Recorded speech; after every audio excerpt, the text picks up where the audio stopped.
Hi, everyone. This is the Brick City Brown Chick, and I'm just jumping in for a few minutes to talk about a revelation I had about music. Those of you who've listened to my podcast over the last few months know that music is one of my loves and one of my true passions, and I love practically every kind of music. There's a couple I'm like, maybe not, but I really do love music. And something that bothers me about modern music that's released today, and this isn't about the artists themselves. I guess this is more about the promotions, the record companies, or whoever's running these outfits.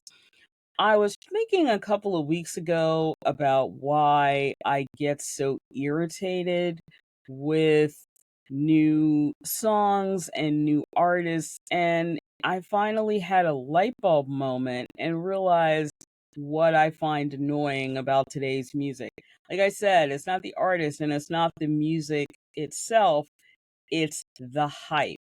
The hype drives me up the wall. What do I mean? The beginning of the summer, I started to hear a lot about the artist Sabrina Carpenter, who I don't know anything about, and that's fine. But it wasn't that I was hearing Sabrina Carpenter music, it was being told repeatedly that Sabrina Carpenter was the next big thing, and that she was friends with Taylor Swift, and that her music was going to be great, a la like Taylor Swift. And my first thought was, okay, I get that they're friends, but why is it a thing that she sounds like Taylor Swift? Shouldn't she want to sound like herself? And then the next thing I got to is when I was coming up in music. So late 70s, 80s, early 90s, when I was really getting into music, no one ever hyped groups. It wasn't, oh, this is going to be great. And oh, this sounds like that person. And oh, you'll love this because it sounds like that person. In the 70s, 80s, early 90s, groups wanted to sound like themselves. They really did not like being compared to other groups. Now, does that mean comparisons didn't go on? Absolutely not. There's a long standing argument to this day with some folks my age about which band was better. Were they a Duran Duran person or were they a Spendell Ballet person? And people take that seriously. And I get it because that's what went on when I grew up.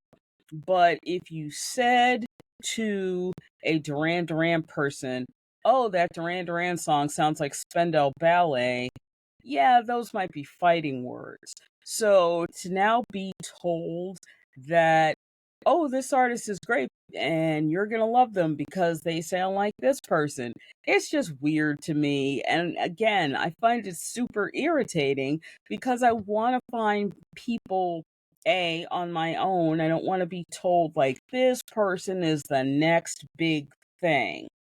Why don't we all sit around and wait and see if people like the music and find out if they actually are the next big thing instead of hyping it all to hell and then usually going, well, that was anticlimactic or that wasn't interesting. Another way this manifests itself is with artists themselves. Artists are compared to either people of their generation or people of previous generations, and I really find that to not be fair. Now, what do I mean by that? Aretha Franklin was known as the Queen of Soul. That's what she was known as. And sometime in like the early 2010s, people started to say things like, as Aretha got into her 70s, okay, who's going to be the next Queen of Soul?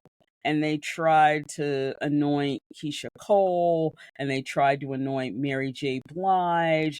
And what I thought at the time was, there will be no other Queen of Soul.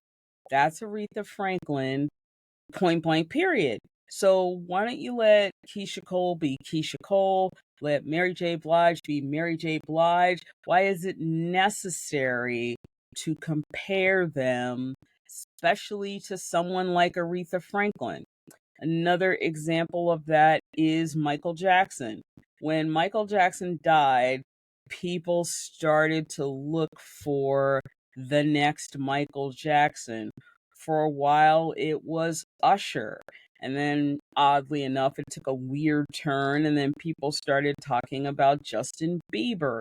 And again, Michael Jackson was not just a once in a generation talent, but a once in a lifetime talent.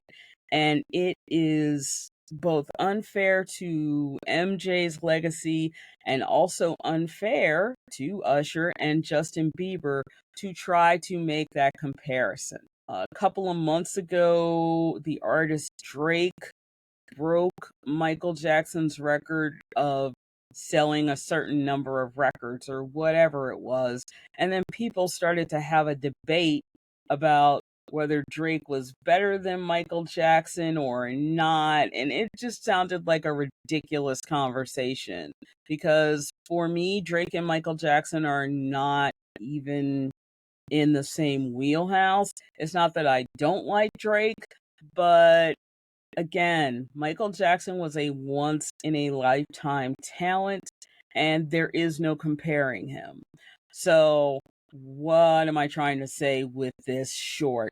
Please stop comparing people and stop setting people up for failure or to hype them up as the next big thing.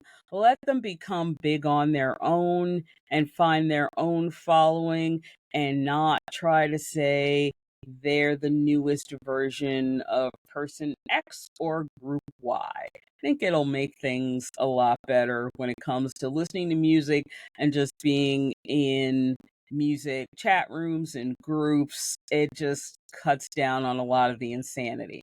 So that's the message I wanted to give today.